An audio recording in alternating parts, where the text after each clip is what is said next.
Yesu ashimwe. Yes, amazina yanjye ni Robert Victor. Ndashaka ko twumva iki kintu. Mu by'ukuri tuzi Kristo, abantu baramuvuga bose kandi bakavuga yuko bamwizera. Ese wowe niba uvuga utyo, ni izihe nyungu ziri cyangwa ni izihe nyungu wagaragaza uyu munsi ufite zizanwa no kuba waramwizeye? Icya mbere, Imana yavuze yuko kubw'urukundo rwinshi yadukunze byatumye itanga umwana wawe w'ikinege ari we Kristo, kugira ngo umwizera wese atarimbuka, ese ngo ahubwo abone ubugingo buhoraho. Ese ufite ubugingo buhoraho? Iyo ni inyungu ya mbere. Niba ugishakisha ubugingo buhoraho, niba ukiyeza, niba ucyumva yuko uzarara amajoro usenga, ukora cyane ibintu runaka kugira ngo ubone ubugingo, ubwo watakaje rwose kuba ufite Kristo. Ntacyo Kristo akumariye niba ugishakisha ubugingo kandi bwaratanzwe. Ikindi cya kabiri, ibyanditswe biravuga ngo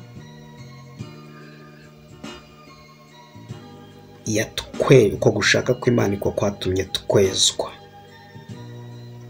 Icyo mvuze cya mbere kiri muri Yohana 3:16.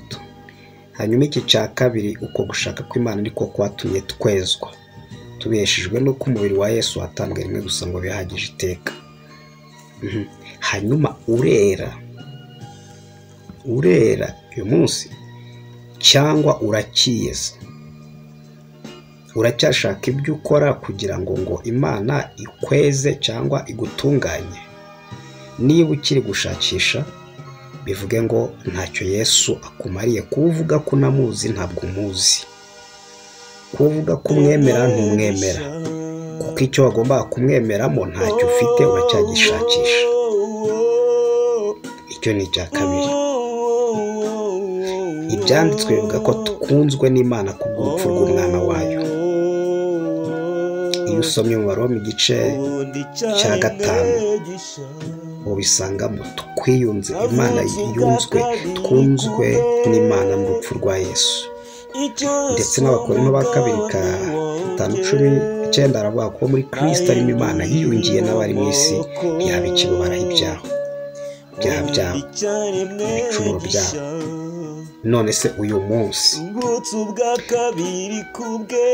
Imana yiyunze nawe, uyu munsi nta rubanza na ruto ugirana n'Imana, cyangwa ahubwo uracyashakisha ubwiyunge? Iyo wacumuye ubigenza ute? Se ushaka uburyo wiyunga n'Imana, cyangwa ahubwo urabizi ko Imana yiyunze nawe kera? Niba ugishaka kwiyunga n'Imana, niba wakoze ibintu bya runaka ukaba ugishakisha uburyo wiyunga n'Imana, Yesu ntacyo yakumariye, ntabwo umuzi, nta nubwo umwizera. Kwiyunga ni ikimenyetso kigaragara yuko utakiriye ubwiyunge Imana yateguye. Ni n'agasuzuguro nyine, nuko ibyo yakoze utabyemera nyine. Icyo ni ikintu ukwiye kureba ukagenzura ko ugifite. Ikindi cya kane, ibyanditswe mu Bagalatiya 3:13 avuga ngo Kristo yaducunguriye kugira ngo dukizwe mu muvumo w'amategeko. Hanyuma wiyita nde? Dukizwe umuvumo w'amategeko, ubwo bivuge ngo dukizwe umuvumo duhabwe umugisha. Hanyuma wiyita umunyamuvumo? Ese wiyita ikiroge? Wiyita umuntu wavumwe? Buri munsi ntuhora wivugaho ko wavumwe, warozwe, wazinzwe, ufite imyaku n'imivumo y'iwanyu n'ibindi? Bivuge ngo rero niba ukivuga gutyo, ntabwo Kristo wamumenye, nta n'ikintu akumariye, nta n'icyo yakumariye. Bivuge ko n'ibyo yaje gukora nyine ntacyo byakumariye.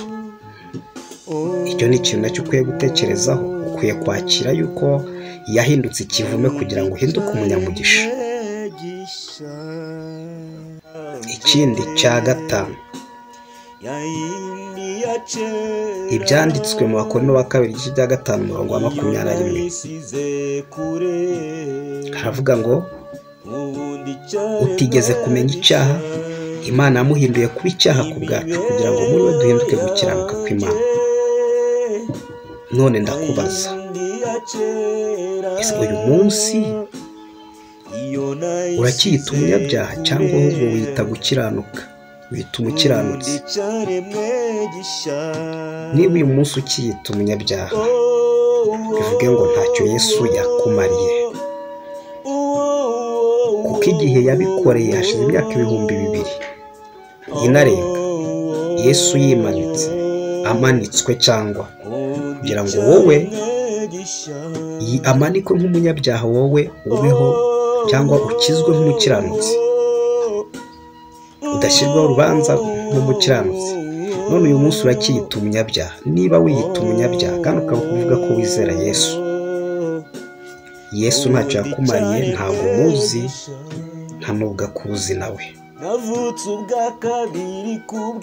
kuko ibyamuzanye ku byo yazanywe nabyo kugukorera ntabwo wowe wabyakiriye, nta nyungu bigufitiye, kandi uyu munsi bikwiye kuba bigufitiye inyungu. Ibyo si ibintu bitanu. Icya gatandatu, Yesaya 53 haravuga ngo igihano kiduhesha amahoro cyari kuri Kristo.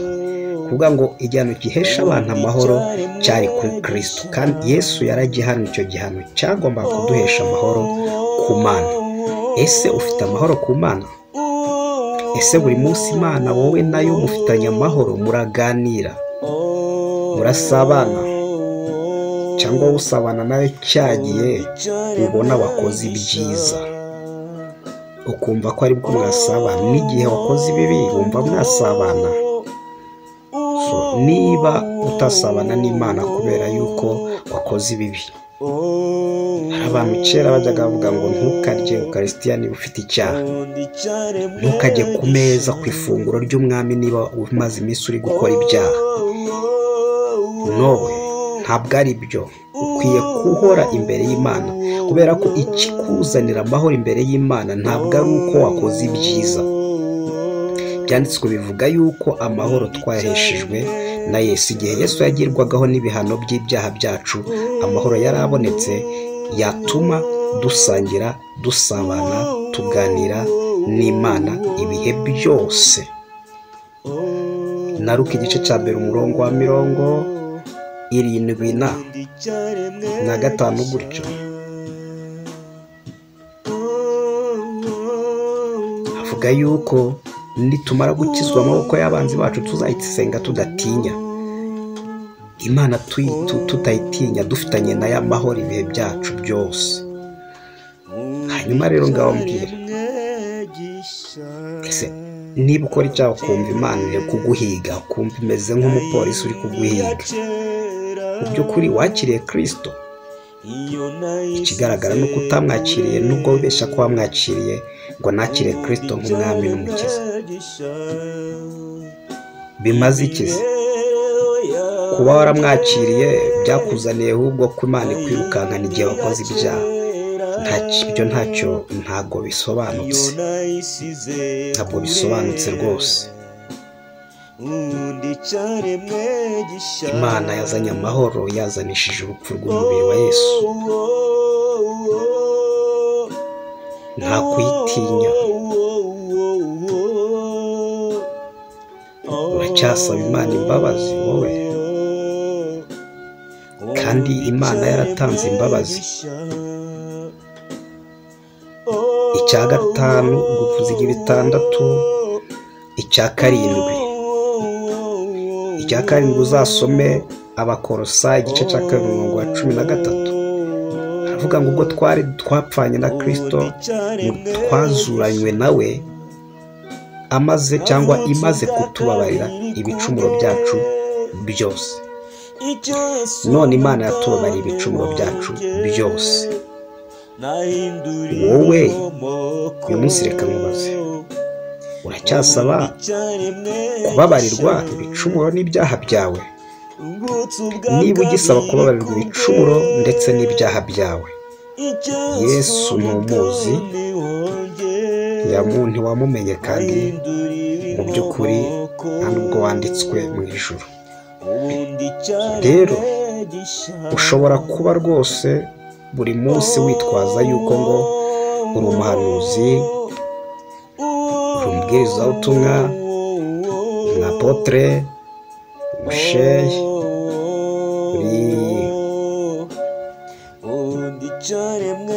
uri umuntu ukomeye mu madini, ufite titire ikomeye, uri umuhanuzi, uri umupasiteri n'ibindi. Iyo tayito ntakivuze niba ugifite imyumvire nk'iyo itandukanye n'iyo maze kukubwira Yesu yari yazanye kubw'intego yamuzanye. Mu by'ukuri ibyanditswe birabisobanura, bikavuga ngo kuri uwo munsi bamwe bazavuga ngo twahanuye mu izina ryawe, abandi bati twirukanye abadayimoni mu izina ryawe, abandi bati twakoraga ibitangaza mu izina ryawe, abandi bati twakizaga indwara n'ibindi. Hanyuma ngo kuri uwo munsi nibwo Yesu azaberurira akababwira ati mwumve imbere mwa nkozi z'ibibi mwe, sinigeze no kubamenya. Sinigeze kubamenya. Nubwirwa iryo jambo ugatekereza ibintu wakoreye mu isi, uzumirwa. Rero n'uyu munsi isuzume, urebe niba urupfu rwa Yesu rwarakuzaniye izo nyungu maze kuvuga. Byobuza izo nizo nkeya nyine, izo ni iz'ibanze nkeya ukwiye kubanza kureberaho.